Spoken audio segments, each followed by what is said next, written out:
people equally. It also means transitioning from a fossil fuel-based economy to a more sustainable future. MN350 is one of the groups that's pushing for this transition to protect our futures. You can even get involved too. That's great, especially since I'm concerned about pipeline projects like Line 3. How can I help MN350? Just find them on Facebook or visit mn350.org. Hey Cudahy to all my friends and relatives in four directions. This is Robert Pilot of Native Roots Radio presents I'm Awake. I'm here to ask you for your support. Finding honest Native-centered news is not easy, but with your support, we're able to provide accurate information about Standing Rock, Line 3, treaty violations, and COVID-19 in our Native communities. Please visit Native Roots Radio Network on Patreon and donate if you can. That's Native Roots Radio Network on Patreon. Pinigigi, and thank you for your support. Minnesota has the only original wolf population in the continental United States, and 80% of Minnesotans believe the wolf should be protected. Howling for Wolves is asking Minnesotans to respect our true wildlife manager, the wolf. Their survival is critical to our ecosystems, our communities, and even our economy. As highly intelligent animals with strong social bonds, Minnesota wolves deserve to be protected and admired. Learn more at howlingforwolves.org. Let's live and let howl. We have vital information we would like to share with you. The Department of Indian Work St. Paul partnered with the Minnesota Department of Health to open the Twin Cities American Indian COVID-19 hotline. They provide information on testing sites, isolation space, vaccines, housing assistance, and food resources. If you or someone you know has questions about COVID-19 or has questions to determine if you should get tested, please call them at 651-304-9986. Again, the number is 651-304-9986. The Twin Cities American Indian COVID-19 hotline is open for calls Monday through Friday from 8 a.m. to 8 p.m. Call the Twin Cities American Indian COVID-19 hotline at 651-304-9986. That's 651-304-9986. With your AM 950 weather, I'm Patrick Lilia. Overnight showers and thunderstorms possible with a low of 65, and showers and storms possible on Saturday with a high of 78. Visit an Eat Local Minnesota restaurant today for a one-of-a-kind dining experience. Cafe Latte, Crooner Supper Club, Hazel's Northeast, Lake City Sandwiches, Nightingale, The Great Wall, and Victor's 1959 Cafe. More at eatlocalminnesota.com. Portions of Native Roots Radio may be pre-recorded. It's a good day to be indigenous. Get up, stand up. They are going to become more brutal. Couldn't cut, hitting cut again. Because all the hippies were trying to be Indians anyway. They're going to become more repressive because it's a matter of dollars and their illusionary concepts of power. Hey, Victor. We must live in balance with the earth. And also with recent happenings at Wounded Knee. I am awake. Hey Cudahy to all my friends and relatives in four directions. You're listening to Native Roots Radio presents I'm Awake, and I'm your host, Wakanjahade, Distant Thunder. We discuss local and national Native news and events here. And as you all know, Wendy, Native issues are human issues, and human issues are Native issues. This portion of the show is brought to you by the Twin Cities American Indian COVID-19 hotline. Call them at 651-304-9986. They're open Monday through Friday from 8 a.m. to 8 p.m. Hey, we should get rolling here soon, Wendy. We have a special report from Winona LaDuke up in the deep north, giving us a little editorial, and then we'll go right to Ogama with the news, a little news there. And then we have, of course, State Senator Mary Kunesh on today. And Perfect. Then you might have some tidbits here or there, I positive. have some tidbits. That's right. Hey, so the mothership, if you don't mind, can we listen to Winona LaDuke of Honor the Earth? Interdependence Day. This is Winona LaDuke, and I want to talk about Interdependence Day. I'm a patriot to a land, not a flag. A king, that's the Ojibwe word for land. A king means the land to which I belong.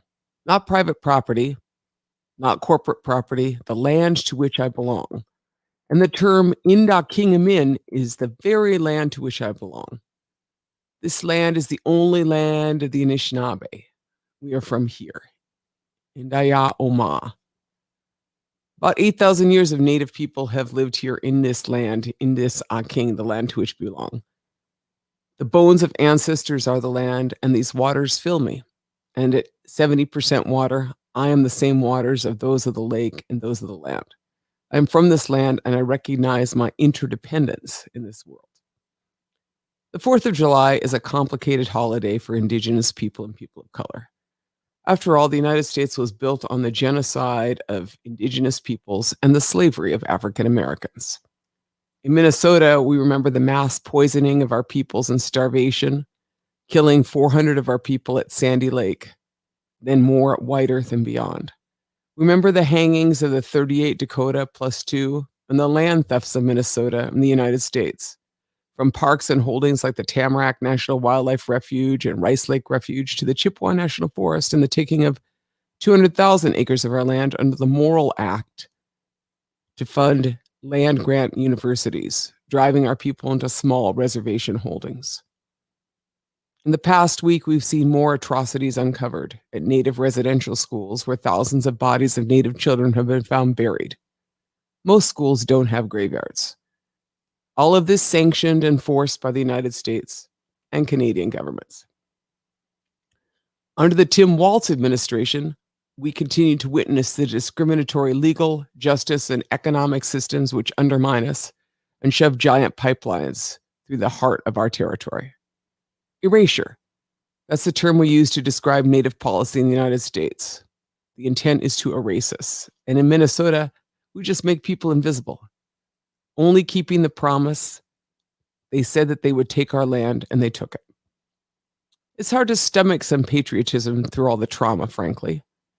Democracy itself, however, had Native origins, particularly from the First Nations of the Iroquois Confederacy.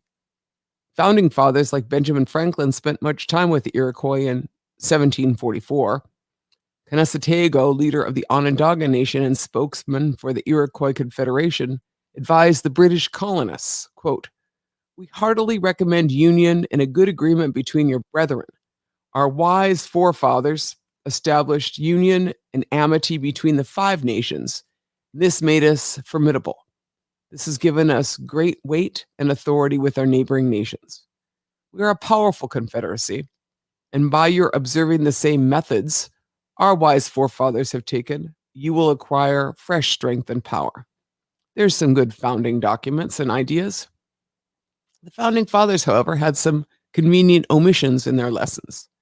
Iroquois women or clan leaders could appoint and remove chiefs. Quote, "A man only served as a leader if nominated by women, and women could call for his removal, for which there was no appeal." Doug George Caniento, a leading Iroquois scholar, explains, "We designed political life so women had the authority over how life is preserved," says Doug George. According to the Iroquois tradition, because women are life givers, they had the right to decide also when life was taken. They also had control over their own bodies. Iroquois women were free to walk where they pleased without danger. Indeed, when European American women were captured by the Iroquois, when they were given the opportunity to return, they often preferred to stay. Now, that's a far cry from the United States, where women did not have the right to vote until 1919. And by 2020, women represented a scant 23% of Congress. Native people have valued women much more than America. The Iroquois have also had some good lessons about war, creating confederacy to end wars between nations and burying their weapons under the tree of peace. Peacemaking is certainly a practice we could relearn, as we live in one of the most violent societies in the world, having most recently witnessed an insurrection at the U.S. Capitol and a never-ending wartime economy which pushes half of our budget on building a military and accentuates violence, not peace. It's also clear that with all the smarts of the white American men system, we've managed to crash ecosystem after ecosystem, the extinction of more species in the past 50 years than since the dinosaurs. What's clear is that the regulations do not address the violence against nature. They don't address ecocide. There's no boundaries to corporate theft, duly noted in the north, where the Minnesota DNR is giving away all of the water in the Crow Wing and Shell Ring river systems, apparently, to irrigators, and Canadian pipeline companies. 5 billion new gallons allocated to Enbridge in this deep drought. To be clear, when my ancestors signed the 1855 treaty, you could drink the water from every stream and river. Passenger pigeons blackened the skies and buffalo roamed by the millions. The rivers were full of sturgeon. Things have not gone well, and that yet the treaties remain, like the Constitution, the supreme law of the land. It's really time for Interdependence Day, not Independence Day. That's when we can recognize and value each other. That'd be a good evolution for America. And maybe we will all learn to be patriots to the land and care for each other. Miigwech, this is Winona LaDuke talking about Interdependence Day. Wow, that was awesome, Wendy. Needs to be heard, right? It definitely does. We've got a lot of good comments on our Facebook page coming in about that. Yeah, definitely.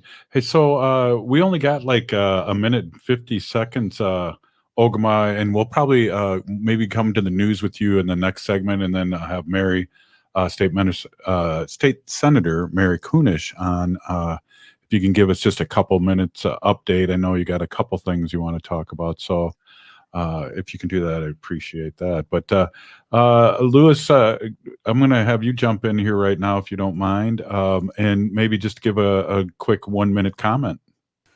Yeah, when we talk about 1855 treaty that Winona LaDuke was talking about, it's important to understand these treaties were nation-to-nation agreements with people, with our nations. They weren't specifically to a chief. They weren't specifically to just a small community. Often we use dialogue and words like community or people or group, and those type of words minimize these nation-to-nation treaties with two distinct nations. And you don't make treaties with conquered people.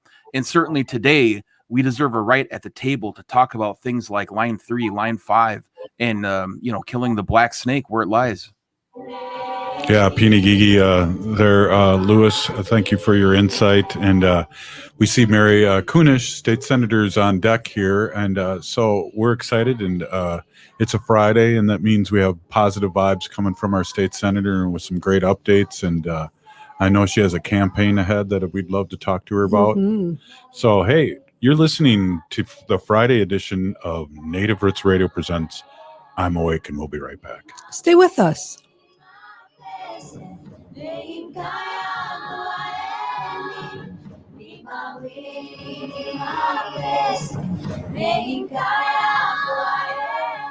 I heard sex trafficking happens a lot in Indian country. What is that? Here are some of the real reasons why sex trafficking happens in Indian country. Unequal gender roles that were forced on us by colonization. Communities don't have enough resources. Silence around domestic and sexual violence. Lack of attention and justice for missing and murdered Indigenous people. There's a lot of behavior that keeps our communities out of balance. These are just a few true reasons why Native communities are targeted by traffickers. When these acts of violence happen in our communities, it opens us all up for exploitation. Sponsored by the Minnesota Indian Women's Sexual Assault Coalition. We have vital information we would like to share with you. The Department of Indian Works St. Paul partnered with the Minnesota Department of Health to open the Twin Cities American Indian COVID-19 hotline.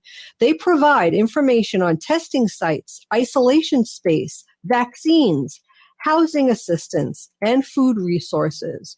If you or someone you know has questions about COVID-19 or has questions to determine if you should get tested, please call them at 651-304-9986. Again, the number is 651-304-9986. The Twin Cities American Indian COVID-19 hotline is open for calls Monday through Friday from 8 a.m. to 8 p.m. Call the Twin Cities American Indian COVID-19 hotline at 651-304-9986. That's 651-304-9986. Over the past year and more, we've all missed out on a lot. Family time, graduations, weddings. And missing those events, we've missed out on even more. Friendships, connections, community, belonging. That's a long time to miss things this important.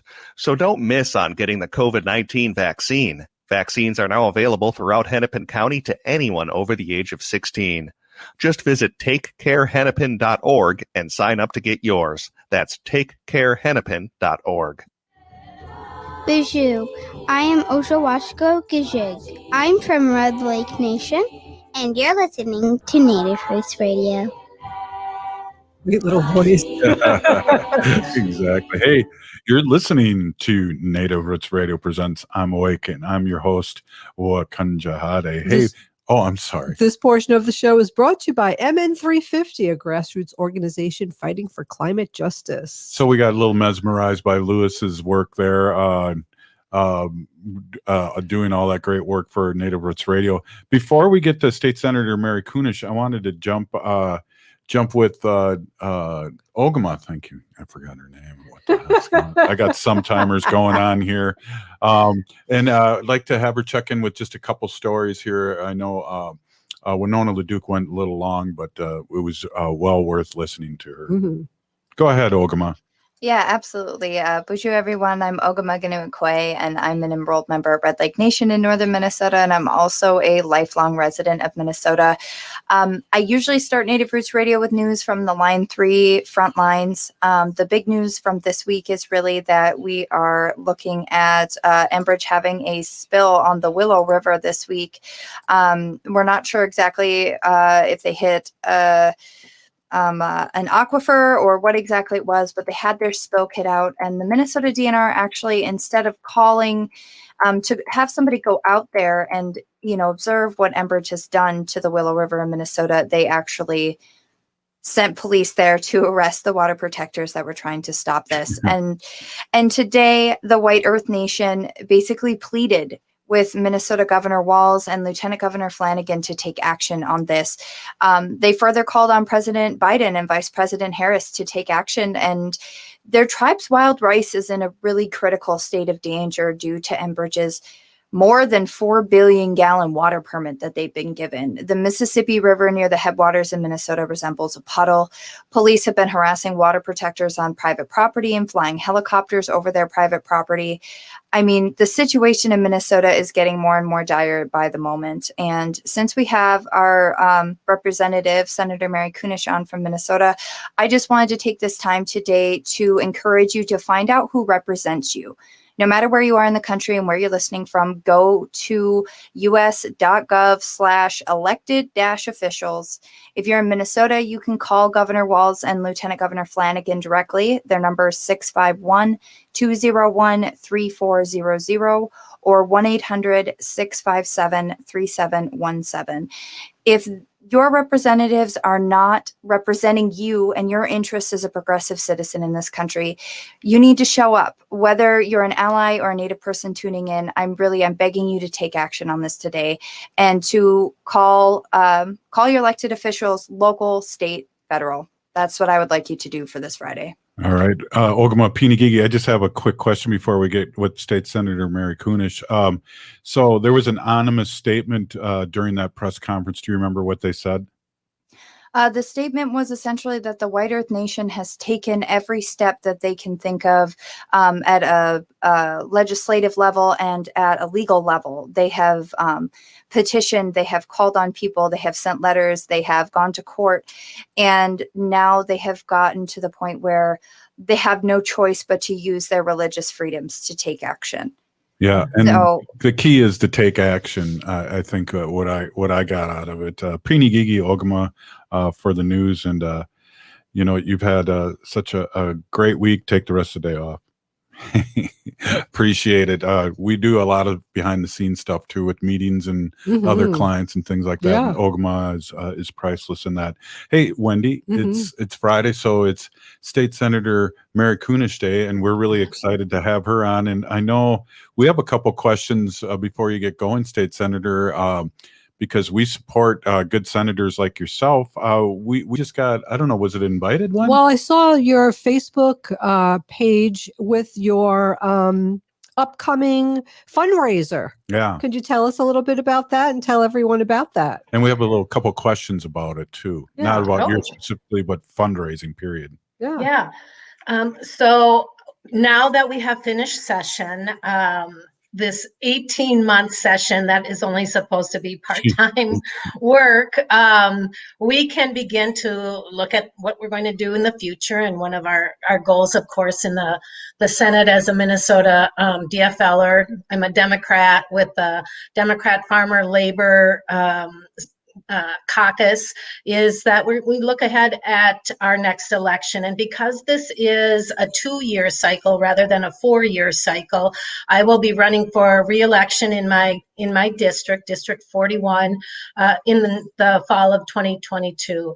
And we look forward to that, but we also look forward at the work that we have to do in order to get that election done. Hopefully we will flip the Minnesota Senate to a DFL majority, and then we won't have to deal with the ridiculous actions that are going on in the Minnesota Senate because we are a split legislature. So I have a fundraiser, my first fundraiser of the year coming up. It'll be in my district at the Hidden Star or Forgotten Star Brewery in Fridley. We'll have brats that will be prepared. They're specialty brats by Sweet Lou's Meat Specialties. That's my daughter. And we're just inviting all the folks that we know. I'll be sharing it with my state representative, Sandra Feist. She's just elected. This was her first session. She did a phenomenal job. She's an immigration lawyer and has made some really important immigration corrections here in Minnesota. And so we'd like to invite anyone and everybody to attend our fundraiser. It's the first fundraiser for both of us this year. And we'll expect to have, just a super enjoyable evening conversation. But of course, if you find that you're not able to join us that night, you can go to my Facebook page, Mary Kunesh for District 41, and contribute online as well, both to me and my House member, Sandra Feist. So Wendy and I were talking during the break, and we really support you, and we wanted to talk about what is the state law on maximum amount of donating for a tax write-off, and can it be more than one politician, or is it spread out, or is it just specifically one amount? So there is the PCR, Public Credit Refund, that an individual can take advantage of just one time every election session or election year. So if you contribute to my campaign and I send you the refund form for $50 or $100 for couples, then you've exhausted that $50, and it's just a one time every year to donate to your favorite campaign, and it can be any of the campaigns in your district, your senator, your congressperson, your representative, not municipal, so not your mayor or your own city council, but at the state level. That answers our question. That's not very much. No, it isn't. And where that money comes from is when you do your taxes, there is a contribution you can mark off that you would contribute towards the political contribution refund program. And then those dollars go to the Secretary of State's office. They keep track of it within each district. And if you're a Dem that contributes, then your money will go to the Dem. If it's a Republican, then your money will go to the Republican. But on our side, as a candidate, I have to agree to abide by the fair elections and campaign rules, and then I can apply for that public subsidy dollars that will come to me in my campaign. Wow, that's very interesting. So it's funny. When you mentioned that you've been on this part-time job, you've been working for 18 months, I just kind of thought, well, there's only 12 months in a year. So you've been working way overtime. Way overtime. It started, of course, last year with COVID and the special sessions that the governor would bring us back every month in order for him to be able to, for us to vote to continue his his emergency powers. And it was really important that he kept those powers as long as he could, because it enabled Minnesota to receive unique funding from the federal government, especially around SNAP, which is supplemental nutrition for family. And we just voted it. He agreed to let that go now, and so we will not be having to go back every month to give him those special powers. Yeah. Next segment, I kind of want to get into what Ogama was talking about, and we're almost done with this segment. But it's amazing. 2 years ago, with the Biden administration taking over this, there was only 2% of the population was vaccinated, and we've been doing. I think Minnesota's at 70% now. That's fabulous. One shot, right? One shot, at least one shot. I think we're near 70%. If I'm. And we do a lot of COVID echoing here on our show and other media arms of our Native Roots Radio, and we just know that the people, 99.9% of the people that are in the hospitals right now are not vaccinated. Yeah. So we could talk maybe a little bit about that, if you don't mind, Mary, and maybe a little bit about what's happening up north too, and the silence in the big house there on Summit Avenue. So, hey, if we can do that, you're listening to Native Roots Radio. I was pushing up the wrong pod here, and Wendy's going, "What are you doing?" This beautiful music's coming on.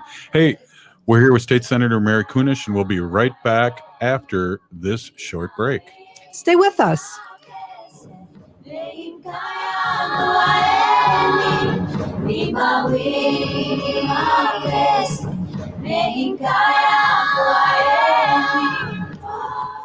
Hey, Wendy, what are we doing for dinner after the show? How about we go to Jase Roe's on 169 Victoria Street in St. Paul? They have a delicious plant-based menu that's compassionate and environmentally sustainable. I'm getting their spot-on vegan Big Mac, the dirty secret. You can pick up and they deliver within a 5-mile radius, or you can call them at 651-222-3263 or visit jaselbys.com. Well, you sold me, Wen. Let's go order at Jase Selby's tonight. I'm hungry. Over the past year and more, we've all missed out on a lot. Family time, graduations, weddings.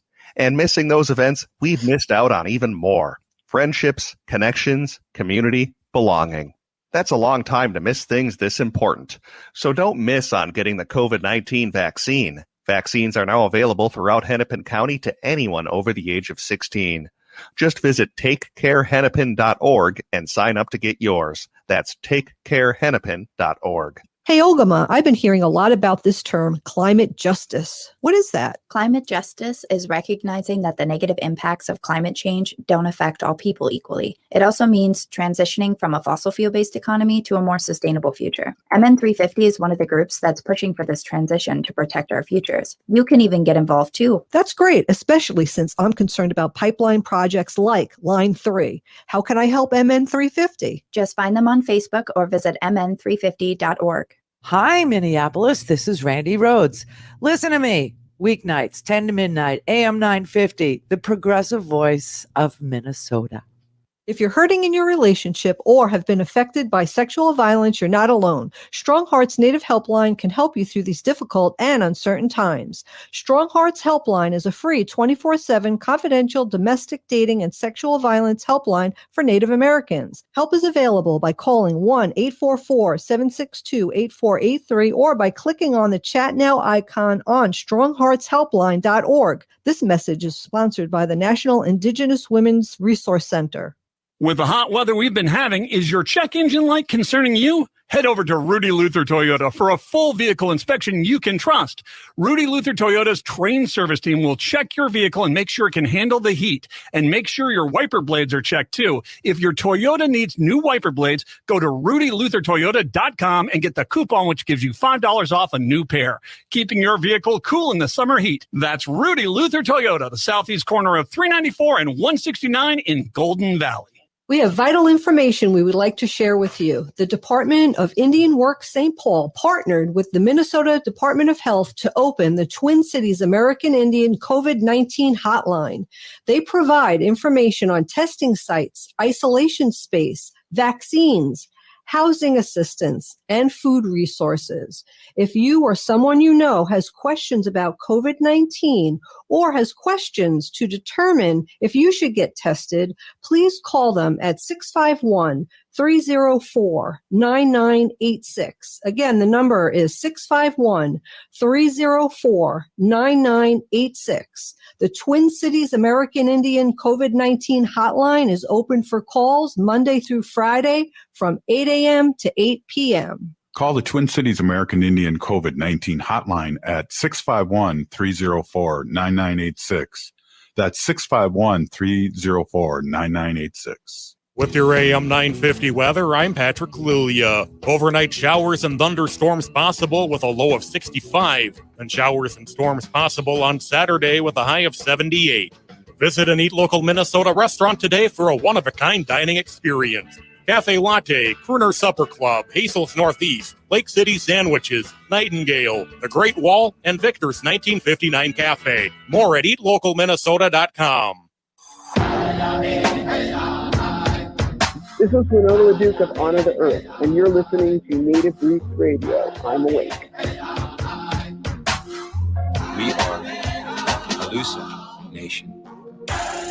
Welcome back to Native Roots Radio presents I'm Awake, and I'm your host, Robert Pilot. This portion of the show is brought to you by the Minnesota Indian Women's Sexual Assault Coalition. Wow, Lewis and I were fighting over the screen there, and I saw that. he won. Yeah, if you watch us on Facebook, which you really should, it's kind of entertaining. You can see Robert and I, and Robert's like, you have one job. Everybody, and Lewis has made these really awesome graphics, really cool graphics. So that's what they were laughing about. And Robert and Lewis were fighting over the screen. So taking it on or off. It looked like somebody might have been on crack over here, but. Oh no. Hey, what is this portion brought to you by? This portion of the show is brought to you by the Minnesota Indian Women's Sexual Assault Coalition. Hey, we have State Senator Mary Kunesh on here, and a couple questions that I have. One of them is, the election's going to be in roughly 500 days, which is kind of scary just to think that it's coming up that soon, or less than 500 days. Do we, as liberals here, have a chance to flip the Senate? And I think that's the only really good thing I see out of you only not being in the whole 4 years. You have to run again for 2 years. Is maybe we can knock off a few unwanteds. Let's put them that way. Put it that way. From your lips to the voting polls. Absolutely. We really do. It'll take half a dozen flips, but I think we can do it, and I'm pretty excited to be a part of that. Yeah. I can only imagine what we would do with the full control of the Minnesota Senate and House. But in spite of being a split legislature, we did get some good work done for Indian country, you guys. We actually did put together that Missing and Murdered Indigenous Relatives Office. It's a permanent office in our state government, and executive directors. I don't know what happened. That's a technical difficulty. Yeah, no, we've been talking about that all week, and we're really excited for our little desk in the corner there to help support the MMIW. But no, that is exciting, very exciting. And I know you want to talk more about that, but I'm really excited about because you're on the education committee too, the good work you've done. But go ahead and talk more about that, the MMIW. Oh, sure. So we'll have that office. There will be 4 full-time employees, which is quite extraordinary. But when I put together the task force to study the missing and murdered Indigenous women, we knew that it's not just Indigenous women, it's not just Native American women that have suffered this historic violence. When the African people were brought over as slaves, those women were, were raped and tortured and murdered and disappeared just like our Native women did.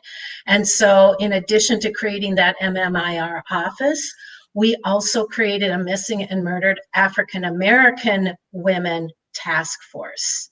Wow. And so it follows on the footsteps, which is like really what I wanted. It, if I could have said, what will this look like in the end?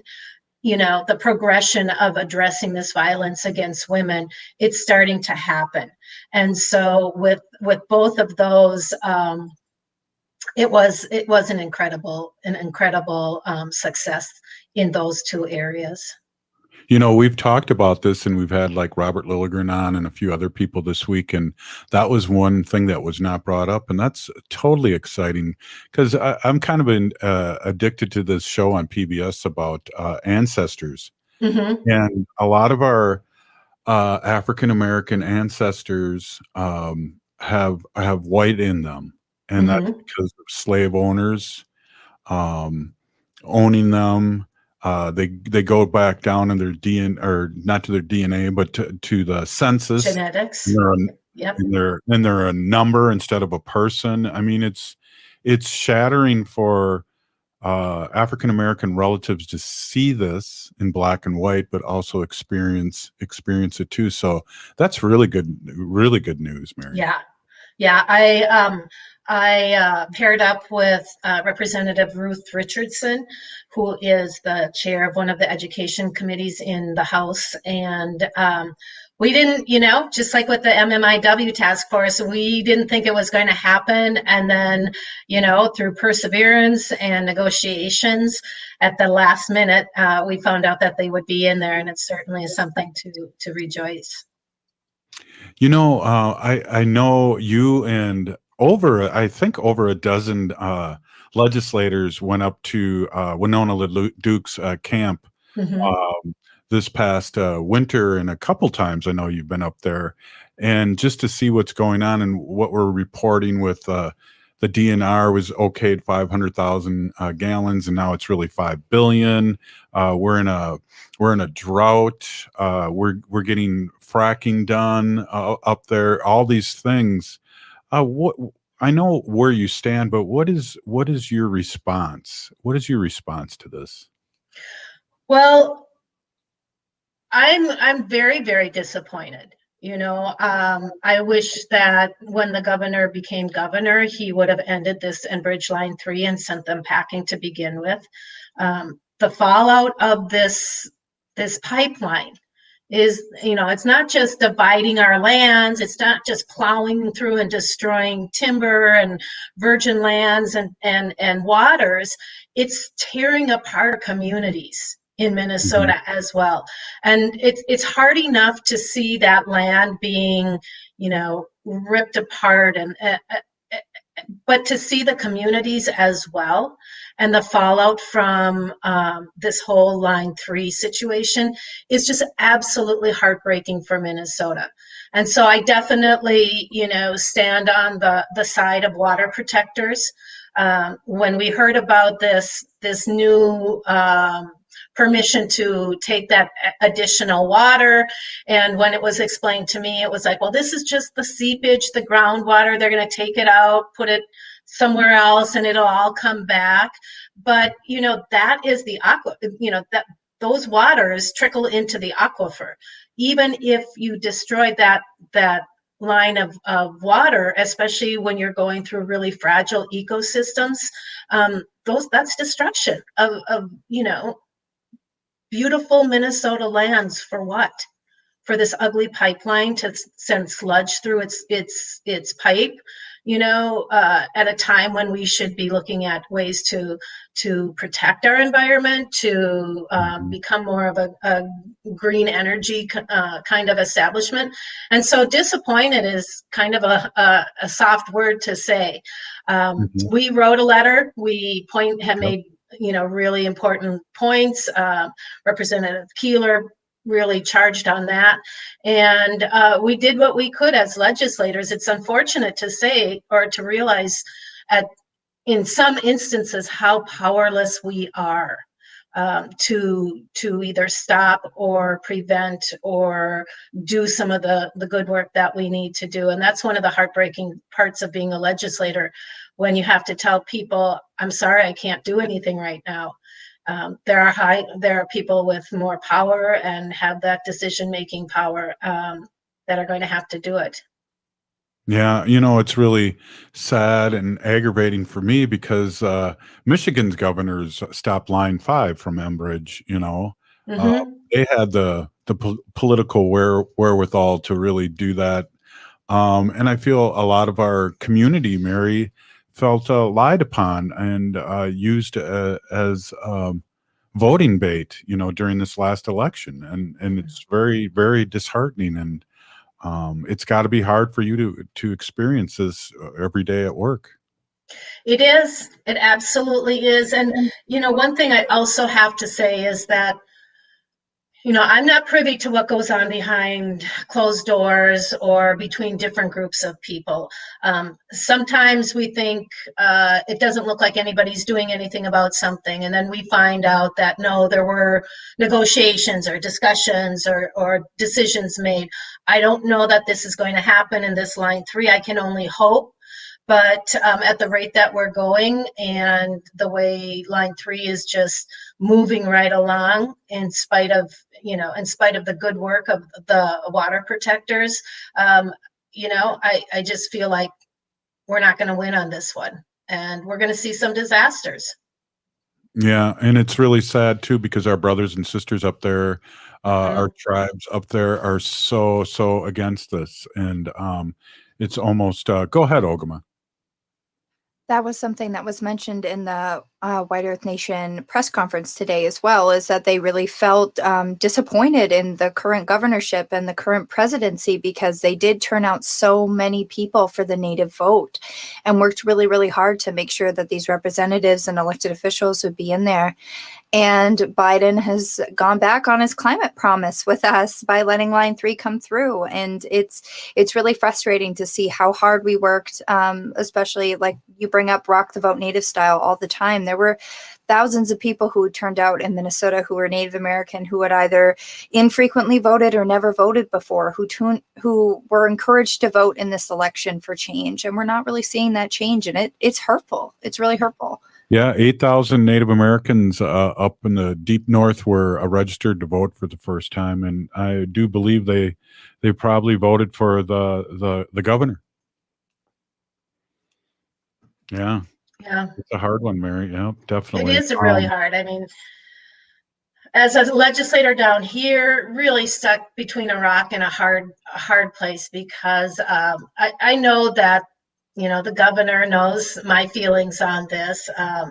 Then other people know my feelings on this. The trades, the pipe layers, they know how I feel about this. And it really is, it's really frustrating that I can't make that change that I think is really important. And so sometimes you feel like you let people down. And so then I have to turn my focus on in another way to get good legislation passed for our Native folks and for our communities, across Minnesota, because I don't just represent my constituents. I feel like I do represent all of Minnesotans. You do very much, and we know that from the years of knowing you and being on the show. You got 10 seconds. Can you talk about your fundraiser one more quick time? Sure. It will be this July 22nd. We're having it at Forgotten Star Pub and Brewery, and we would invite all of you to join us. Peeny, that was State Senator Mary Kunesh. Back next up, Wendy Pilot with some Sacred Animal news. And it's Friday, so it's going to be Fun Fact Friday. Hey, Ogama, I've been hearing a lot about this term, climate justice. What is that? Climate justice is recognizing that the negative impacts of climate change don't affect all people equally. It also means transitioning from a fossil fuel-based economy to a more sustainable future. MN350 is one of the groups that's pushing for this transition to protect our futures. You can even get involved too. That's great, especially since I'm concerned about pipeline projects like Line 3. How can I help MN350? Just find them on Facebook or visit mn350.org. Hey, Cudahy to all my friends and relatives in 4 directions. This is Robert Pilot of Native Roots Radio presents I'm Awake. I'm here to ask you for your support. Finding honest Native-centered news is not easy. But with your support, we're able to provide accurate information about Standing Rock, Line 3, treaty violations, and COVID-19 in our Native communities. Please visit Native Roots Radio Network on Patreon and donate if you can. That's Native Roots Radio Network on Patreon. Pinigigi, and thank you for your support. Minnesota has the only original wolf population in the continental United States, and 80% of Minnesotans believe the wolf should be protected. Howling for Wolves is asking Minnesotans to respect our true wildlife manager, the wolf. Their survival is critical to our ecosystems, our communities, and even our economy. As highly intelligent animals with strong social bonds, Minnesota wolves deserve to be protected and admired. Learn more at howlingforwolves.org. Let's live and let howl. COVID-19 vaccines are safe, effective, free, and approved for everyone over the age of 12. Need help getting a COVID-19 vaccine? Trusted community connectors can find vaccination sites, make appointments, answer questions, and provide interpretation. To learn more about scheduling a free appointment or find a community connector, visit ramseycounty.us/COVID vaccine. That's ramseycounty.us/COVID vaccine. Hi, I'm Jane Fonda, and you're listening to Native Roots Radio.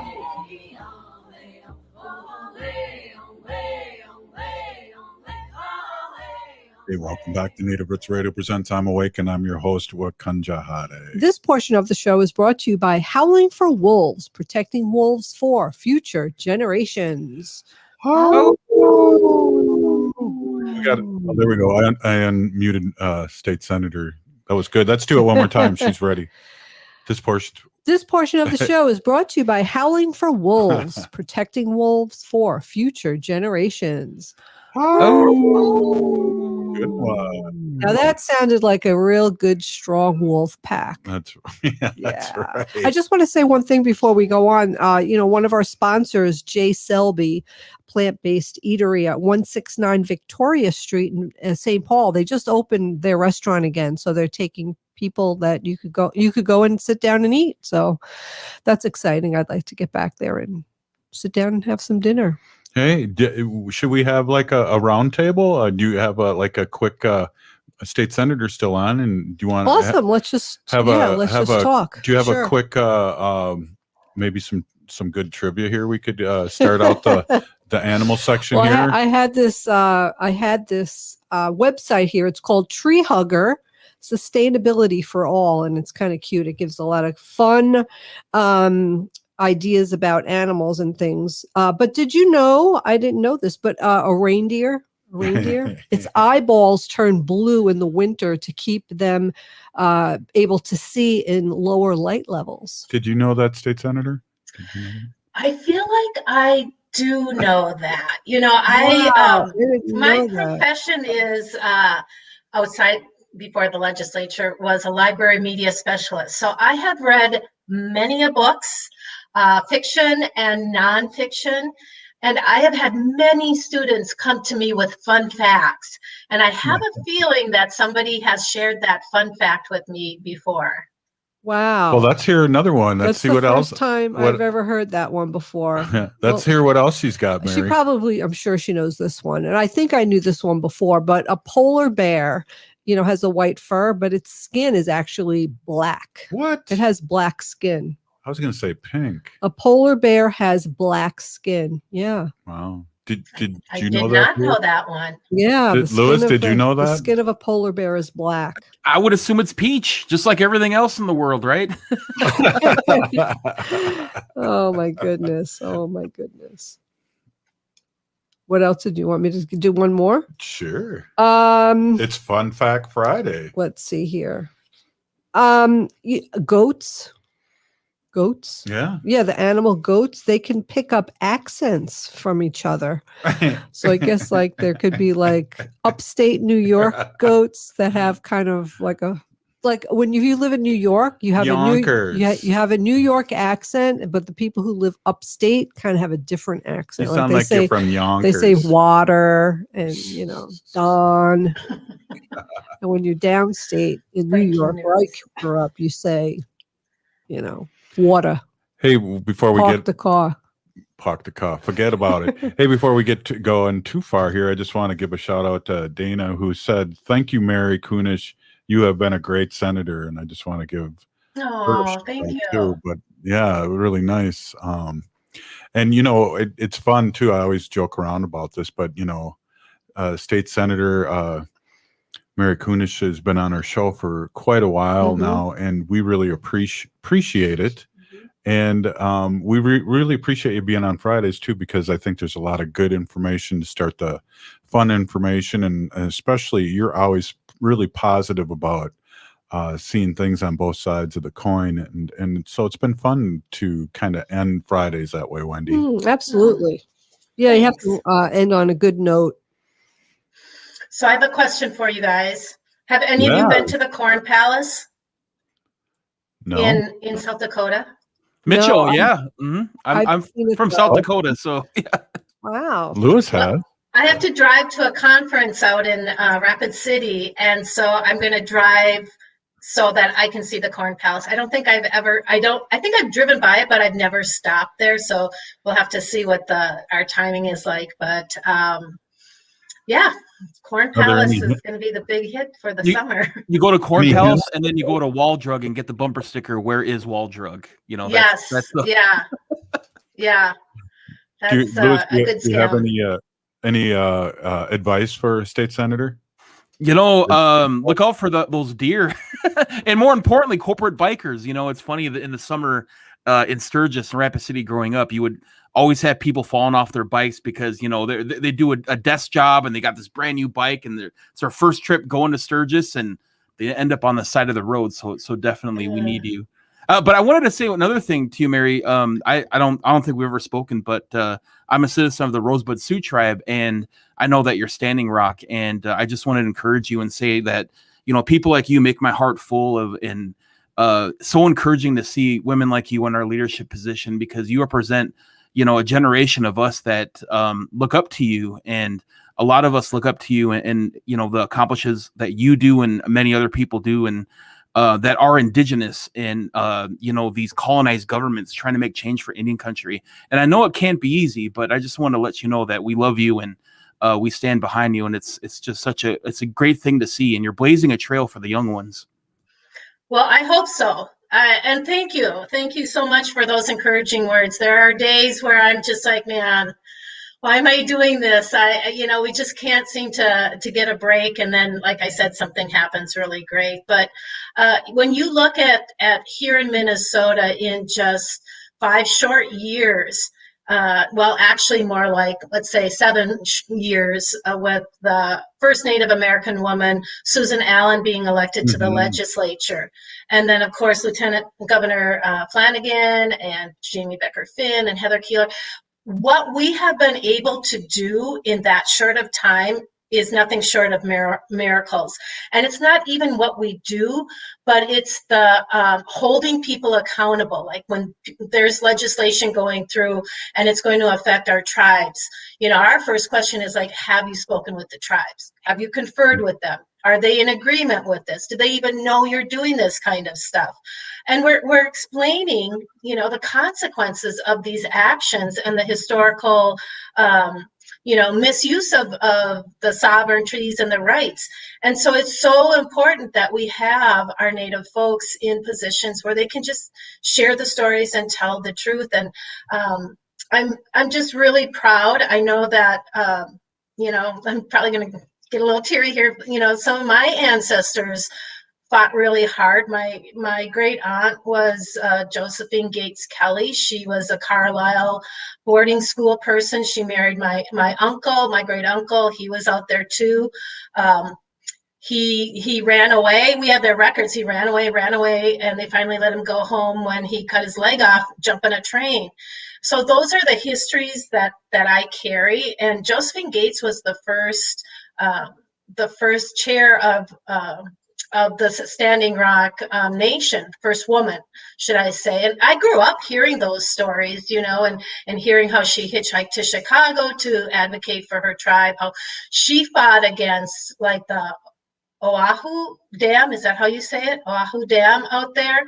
I mean, she was sort of like one of the original water warriors. And those are the stories I grew up that really inspired me. And I know what my grandma and my grandpa went through to be, to live the life that they did. And I guess in some ways this is retribution for what they all went through.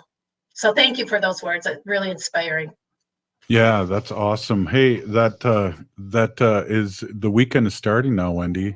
That was awesome, Mary. Thank you for sharing that. Oh, thank you.